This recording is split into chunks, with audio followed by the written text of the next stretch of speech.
မင်္ဂလာပါရှင် Radio Veritas Asia အာရှသမารတရားအသံလွှင့်ဌာနမှာမြန်မာဘာသာအစီအစဉ်များကိုစတင်အသံလွှင့်နေပါတယ်။နေ့စဉ်မြန်မာစံတော်ချိန်နနက်6:00 နာရီမှ6:30 မိနစ်30အထိ RVE မြန်မာ Facebook စာမျက်နှာနဲ့ RVE မြန်မာ YouTube Channel တို့မှာအသံလွှင့်ပေးနေပါတယ်ရှင်။သောတာရှင်ဓမ္မမိတ်ဆွေ RVE Fan များအားလုံးဖျားရှင်ရဲ့ကောင်းချီးမင်္ဂလာကျေးဇူးတော်များခံစားရပါစေကြောင်း RVE မြန်မာဝိုင်းတော်သားများအားလုံးရဲ့ကိုစားကျမ Sister Lucia တနအောင်ကနှုတ်ခွန်းဆက်ပါရရှင်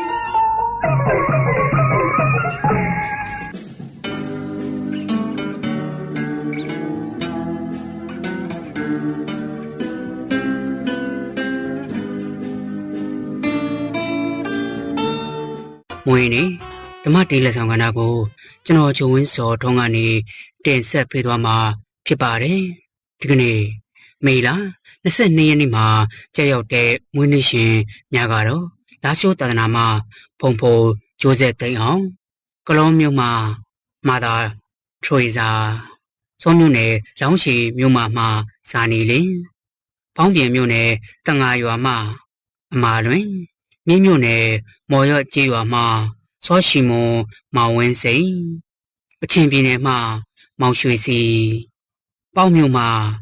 မခင်ညိုထွေပြုံးလွင်စိန်ကျိုးဆက်မှာအဲလီဇဘက်ရွှေနူးတို့ပဲဖြစ်ပါတယ်မေလာ22ရက်နေ့မှာကြာရောက်တဲ့မွေးနေ့ရှင်များကြည့်ရှုနာဆင်အားပေးနေသူများတောင်းဆိုထားကြသူများအလုံးပေါ်အဖဖျားသခင်ရဲ့ကောင်းကြီးတော်များစတဲ့တဘူတိုး၍ခံစားရပါစေကြောင်းအရှတ်သမားတရားမြန်မာပိုင်းစီတွေမှာဝိုင်းတော်သူဝိုင်းတော်သားများနဲ့အတူကျွန်တော်ဂျုံဝင်းစောထုံးကနေစုမုံကောင်းတောင်းပေးရင်ဒေသရှင်နှွေးရဝဲတည်ဆိုထားတဲ့တို့များမယမ်းမြေဆိုတဲ့ဓမ္မသချင်းကိုတင်ဆက်ပေးလိုက်ပါတယ်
လာပါလာပါဒုမြမယမြေဖေးခေါ်တယ်လေလာလန်းမြေပါဒုမြမယမြေကျေဆိုပြတဲ့လေလာပါလာပါဒုမြမယမြေဖေးခေါ်တယ်လေလာပါလာပါဒုမြမယမြေဖေးခေါ်နေနေလာပါလာပါဒုမြမယမြေဖေးခေါ်တယ်လေလာလန်းနေပါဒုမြမယမြေကျေဆိုရတဲ့လေလာလန်းနေပါဒုမြမယမြေကျေဆိုရတဲ့လေ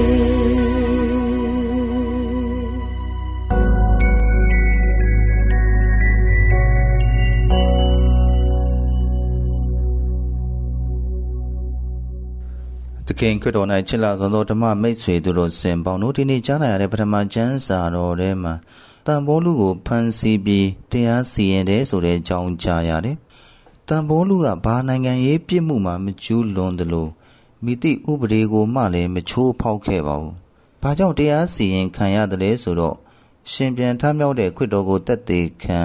လိုက်လံဟောပြောသောကြောင့်ဖြစ်တယ်။လူတိုင်းကတရားမှန်ကြောက်ကြတယ်။မှန်တယ်ဆိုတာသိရင်တောင်မိမိအသက်အန္တရာယ်ရှိလာရင်ဝေဝေရှောင်သွားတတ်ကြတယ်။တပည့်တော်ကြီးတွေလည်းကြောက်ခဲ့ကြတာပဲ။ဒါကြောင့်ခရစ်တော်အဖမ်းခံအသက်ခံရတဲ့အချိန်အတီးတီးထွက်ပြေးသွားကြတယ်။ဒါပေမဲ့နောက်ပိုင်းမှာမကြောက်တော့ဘူး။ဘာလို့လဲဆိုတော့ခရစ်တော်ဟာသေခြင်းကိုအောင်နိုင်တော်သူဖြစ်တယ်။ခရစ်တော်ဟာသူတို့နဲ့အတူဆက်လက်တည်ရှိနေတယ်ဆိုတဲ့ယုံကြည်ခြင်းကြောင့်ဖြစ်တယ်။ရှင်ပြန်ထမြောက်တဲ့ခရစ်တော်ကိုကိုယ်တိုင်ကြုံတွေ့ပြီးတဲ့အခါလောကရဲ့အာနာပါဝါတွေကိုတန်ဖိုးလူကလုံးဝမကြောက်တော့ပါဘူးဘလို့အခက်ခဲပဲကြုံရခရစ်တော်ကိုတတ်သိခံနိုင်ခဲ့တယ်ပထမဦးဆုံးကျွန်တော်တို့ဘဝမှာရှင်ပြန်ထမြောက်တဲ့အသက်ရှင်သောဖခင်ကိုမိမိတို့ရဲ့နှလုံးသား၌ထိတွေ့ခံစားပြီးယုံကြည်နိုင်အောင်ကြိုးစားဆုတောင်းကြရမယ်အဲ့ဒါဆိုတန်ဖိုးလူကဲ့သို့လောကမှာကြုံတွေ့ရတဲ့ဘလို့အခက်ခဲကမှခရစ်တော်ကိုတတ်သိခံဖို့တားဆီးနိုင်ပါမဟုတ်ပါဘူးဒီနေ့ကျမ်းစာရဲ့ဥဝင်ကလေးကျမ်းစာတော်ထဲမှာတော့တန်ပေထူးနဲ့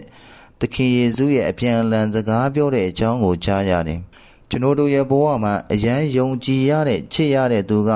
3ချိန်လောက်တစ္ဆာဖောက်သွားရင်ဘလို့ခံစားရမလဲ။ဆက်လက်ယုံကြည်နိုင်ပါမလား။သူတစ်ပါးအပြည့်ပြုမိရင်အကျဉ်း89လီတနည်းအားဖြင့်အကန့်အသတ်မရှိခွင့်လို့ရမယ်လို့သင်ကြားခဲ့တဲ့ခရစ်တော်ကသူကိုယ်တိုင်သူ့ရဲ့တရားကိုရှင်သန်ပြခဲ့တယ်။သူ့ပေါ်တစ္ဆာဖောက်ခဲ့တဲ့တန်ပေထူးကိုခွင့်လွှတ်ခဲ့တယ်။သူ့ရဲ့ခေါင်းဆောင်ရာထူးကိုပါပြန်ပေးပြီးသခင်ခရစ်တော်ရဲ့တိုးစုကိုသူ့ထံအပ်နိုင်ခဲ့တယ်။တခါတစ္ဆာဖောက်တဲ့သူကနောက်တခါတစ္ဆာဖောက်ဖို့ဝင်မလေးဘူးလို့ကျွန်တော်တို့ယုံကြည်ကြပေမဲ့တန်ပေထူးကတော့တည်တဲ့အထိခရစ်တော်ပေါ်မှာတစ္ဆာထပ်ပြီးတော့မဖောက်တော့ပါဘူး။ကျွန်တော်တို့တွေလည်းခရစ်တော်ကိုမကြာခဏတစ္ဆာဖောက်ကြတဲ့သူတွေဖြစ်တယ်။နောင်တရလို့အာမတ်ဖြစ်ခြင်းစက္ကရမတုအပြည့်ခရစ်တော်ကခွင့်လွှတ်ပေမဲ့တန်ပေထူးလို့မဟုတ်ပဲအပြစ်သေးခဏပြန်ကြတယ်။တန်ပေထူးဟာကျွန်ုပ်တို့အတွက်စံပြအပြစ်သားဖြစ်တယ်။ဒါကြောင့်တန်ပေါလုနဲ့တန်ပေထူးကဲ့သို့မိမိတို့ဘဝကိုရှင်သန်နိုင်အောင်ကြိုးစားကြပါစို့။ဒီဘက်အတွက်သဘာဝပတ်ဝန်းကျင်ထိန်းသိမ်းရေးအခမ်းကဏ္ဍမှာတော့သာသနာတော်မှဦးစီး၍လောက်ဒါတိုစီရဲ့တတပတ်အဖြစ်ကျင်းပနေပါတယ်။လောက်ဒါတိုစီရဲ့တတပတ်ဆိုဒီမှာကက်သလစ်သာသနာတော်မှမေလတိုင်းတွင်နှစ်စဉ်ကျင်းပပြုလုပ်သောတပတ်ကြာကမ္ဘာလုံးဆိုင်ရာလှုပ်ရှားမှုတစ်ခုဖြစ်ပါသည်။၎င်းသည်ပုပ်ရဟန်းမင်းကြီး Francis ၏သဘာဝပတ်ဝန်းကျင်ထိန်းသိမ်းရေးနှင့်လူမှုရေးတရားမျှတမှုဆိုင်ရာသမိုင်းဝင်သွင်းလွှာ Encyclical Letter ထွက်ရှိခြင်းအထိမ်းအမှတ်အဖြစ်ကျင်းပခြင်းဖြစ်ပြီးကမ္ဘာတစ်ဝန်းရှိလူမှုအတိုင်းအဝိုင်းများအနေဖြင့်သဘာဝပတ်ဝန်းကျင်ထိန်းသိမ်းစောင့်ရှောက်ရေးအတွက်ပြန်လည်သုံးသပ်ခြင်းဆုတောင်းခြင်းနဲ့လက်တွေ့ကျသောအကောင့်အထည်ဖော်မှုများပြုလုပ်ရန်အချိန်အခါတစ်ခုဖြစ်ပါသည်။ဤရတဘကိုနားလည်ရန်အတွက်၎င်းကိုဖြစ်ပေါ်စေခဲ့သည့်အရင်းခံစာတမ်းကိုဥစွာလေ့လာရပါမည်။2015ခုနှစ်မေလ24ရက်နေ့တွင်ပုပ်ရဟန်းမင်းကြီး Francis သည် Laudato Si on care for our common home ကျွန်ုပ်တို့၏ဘုံနေအိမ်ကိုစောင့်ရှောက်ခြင်းဟူသော စာဂျွန်လွှာကိုလက်မှတ်ရေးထိုးခဲ့ပြီး2015ခုနှစ်ဇွန်လမှာတရားဝင်ထုတ်ပြန်ခဲ့ပါသည်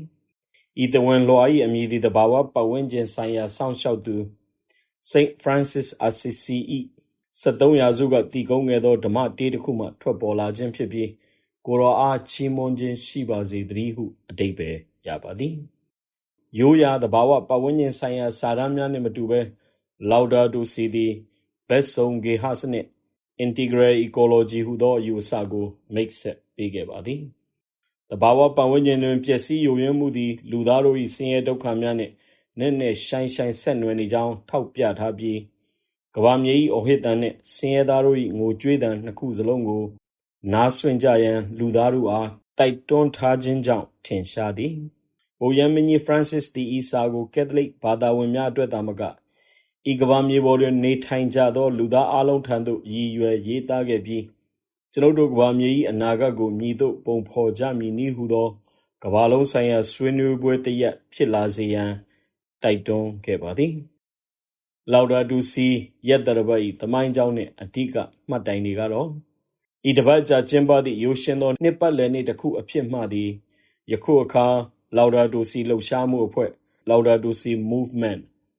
ယခင်ကမ္ဘာကက်သလစ်ရာသီဥတုလှုပ်ရှားမှုအဖွဲ့မှဦးဆောင်ပြီးဗာတီကန်၏ဘက်ဆုံလူသားဖွံ့ဖြိုးတိုးတက်မှုမြင့်တင်ရေးဌာနမှပံ့ပိုးကူညီသောကမ္ဘာလုံးဆိုင်ရာလှုပ်ရှားမှုကြီးတစ်ခုဖြစ်သို့ပြောင်းလဲတိုးတက်လာခဲ့ပါသည်2016ခုနှစ်ပထမဆုံးနှစ်ပတ်လည်နေ့သဝင်လွှာလက်မှတ်ရေးထိုးပြီးတစ်နှစ်အကြာတွင်ပထမဦးဆုံးLaudato Si ရက်သတ္တပတ်ကိုစတင်ကျင်းပခဲ့ပါသည်ကမ္ဘာတွင်းရှိကက်သလစ်ဘာသာဝင်ထောင်ပေါင်းများစွာကိုဆုတောင်းခြင်းနှင့်ဒေသတွင်းသဘာဝပတ်ဝန်းကျင်ထိန်းသိမ်းရေးလှုပ်ရှားမှုများဥပမာတစ်ပင်စိုက်ပျိုးခြင်းအမိုက်ကောက်ခြင်းတို့တွင်ပူးပေါင်းပါဝင်လာစေခဲ့သည်2020ခုနှစ်9နှစ်ပြည့်ထူးခြားသောမှတ်တိုင်တစ်ခုပုပ်ရဟန်းမင်းကြီး Francis ကကမ္ဘာလုံးဆိုင်ရာအသင်းတော်များပါဝင်ကြရန်အထူးဗီဒီယိုသဝင်လွှာဖြင့်ဖိတ်ခေါ်ခဲ့ပါသည် COVID-19 ကာလကပ်ရောဂါကြောင့်အခမ်းအနားများကိုအွန်လိုင်းမှသာကျင်းပခဲ့ရသောလည်းလူပေါင်းသိန်းချီထံသို့ရောက်ရှိခဲ့သည်ဗာတီကန်သည်ဤမှတ်တိုင်ကိုအခြေခံ၍2020မေလမှ2021မေလအထိအထူးLaudato Si နှစ်ပတ်လည်နှစ်အဖြစ်ကြေညာခဲ့ပါသည်2021Laudato Si Action Platform ကိုတရားဝင်စတင်ခဲ့ပါသည်၎င်းသည်မိသားစုများအသင်းတော်များကျောင်းများဆေးရုံများနှင့်စီးပွားရေးလုပ်ငန်းများရေရှည်တည်တံ့သောဖွံ့ဖြိုးတိုးတက်မှုရရှိစေရန်ရည်ရွယ်သည့်ခုနှစ်တာအခြေခံလူဒန်းစားလမ်းပြမြေပုံကိုစတင်ပေးခဲ့သည်2025ခုနှစ်10နှစ်ပြည့်နှစ်ပတ်လည်နေ့ကမ္ဘာလုံးဆိုင်ရာရာသီဥတုလှုပ်ရှားမှု၏10စုနှစ်တစ်ခုကိုမှတ်တမ်းတင်နိုင်ခဲ့ပြီးအဖွဲ့အစည်းဆိုင်ရာပြောင်းလဲမှုများဥပမာအဓိကကက်သလစ်တက္ကသိုလ်များနှင့်ဂိုဏ်းအုပ်သာသနာများမှရုပ်ကျွင်းလောင်စာများတွင်ယင်းနှီးမြှုပ်နှံမှုရုပ်သိမ်းခြင်းကိုအလေးနက်ပြန်လည်သုံးသပ်ခဲ့ကြသည်ယခုနှစ်ပတ်လည်ကျင်းပမှုသည်သဘာဝပတ်ဝန်းကျင်ထိန်းသိမ်းစောင့်ရှောက်ရေးဆိုင်ရာစိတ်ကူးရင်ယူဆများကိုလက်တွေ့ကမ္ဘာတွင်အလေးထားအဖြစ်ပြောင်းလဲဖော်ဆောင်ရန်ဗဟိုပြုပါသည်2026ခုနှစ်အတွက်ဆောင်ပုဒ်မှာမျှော်လင့်ချက်မှသည်လက်တွေ့လှုပ်ဆောင်မှုစီသို့ From Hope to Action အဓိကတာဝန်မှာရိုးရှင်းပြီးထိရောက်လာပါသည်လှုပ်ဆောင်ချက်တစ်ခုကိုရွေးချယ်ပါကမ္ဘာလုံးဆိုင်ရာမူဝါဒကြီးမားမှုဖြင့်လူတို့ကိုဝန်ထုတ်ဝန်ပိုးဖြစ်စေမည့်အစားဤရက်သတ္တပတ်အတွင်းတိုင်းတာ၍ရသောလက်တွေ့ကျသည့်ခြေလှမ်းတစ်ခုကိုလှုပ်ဆောင်ရန်တဦးချင်းစီနှင့်လူမှုအတိုင်းအဝိုင်းများကိုတောင်းဆိုထားသည့်၎င်းတွင်အသင်းတော်တစ်ခု၏စွမ်းအင်သုံးစွဲမှုကိုလျှော့ချခြင်းဒေတာတွင်ဂေဟစနစ်ကိုပြန်လည်ထိန်းသိမ်းခြင်းမှသည်လူငယ်များကိုသဘာဝပတ်ဝန်းကျင်ဆိုင်ရာခေါင်းဆောင်မှုတွင်ပါဝင်စေခြင်းသို့မဟုတ်အဖွဲ့အစည်းများ၏ဝယ်ယူမှုအလေးထားများကိုပြန်လည်ဆန်းစစ်ခြင်းအထိပါဝင်ပါသည်နားဆင်ကြသည့်ဓမ္မမိတ်ဆွေပေါင်းကိုယ်စိတ်နှဖျားကျမ်းမာချမ်းသာတော်မူကြပါစေ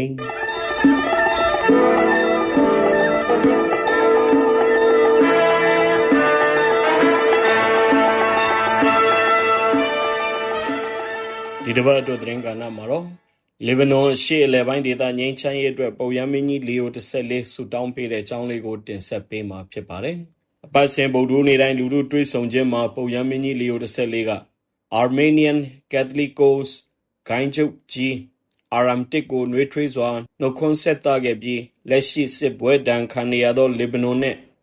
အရှေ့အလယ်ပိုင်းဒေသငြိမ်းချမ်းရေးအတွက်လူတိုင်းပါဝင်ဆုတောင်းပေးကြဖို့တိုက်တွန်းနှိုးဆော်လိုက်ပါသည်။ ဗာတီကန်နန်းတော်မှာမေလ18ရက်တနင်္လာနေ့ကတွေ့ဆုံခဲ့ကြပြီးနောက်ယခုလိုလူထုတွေ့ဆုံပွဲစင်မြင့်ထက်မှာ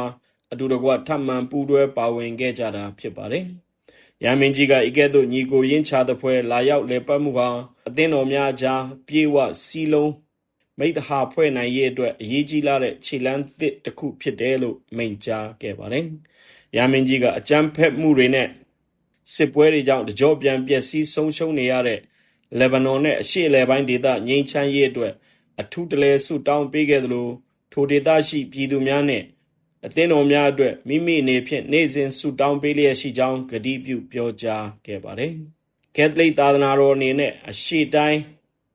Orthodox အသင်းတော်များကြားဖြစ်ထွန်းနေသည့်ဓမ္မပညာဆိုင်ရာဆွေးနွေးမှုများကတဆင့်ဂိုင်းချုပ်ကြီးအာရမ်1ရဲ့စင်ဆက်မပြတ်ကြိုးပမ်းအားထုတ်မှုအတွက်လည်း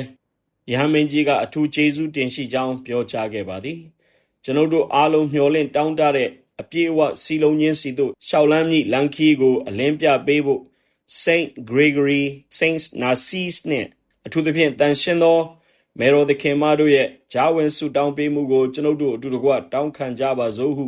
ယဟန်မင်းကြီးကမိန့်ကြားဏိဂုံးချုပ်ခဲ့ပါသည်သဘာဝဘေးအန္တရာယ်ကြုံတွေ့နေရသူများအတွက်ပို့အပ်သောဆုတောင်းမြတ်တာဩတနာကရုဏာရှင်ဖခမည်းတော်ဖျားကိုရောဒီသားသမီးတို့ကိုအမြဲမပြတ်စောင့်ရှောက်လျက်ရှိသည်ကိုယုံကြည်ကြပါ၏သားသမီးတို့ကြုံတွေ့နေရသောသဘာဝဘေးအန္တရာယ်များနှင့်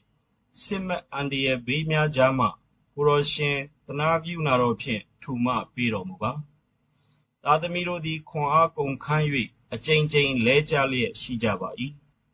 ကိုရောရှင်မှလွဲ၍မြည်သည့်အရာမှအားကိုးစရာမရှိပါသောကြောင့်သားသမီးတို့လိုအပ်နေသော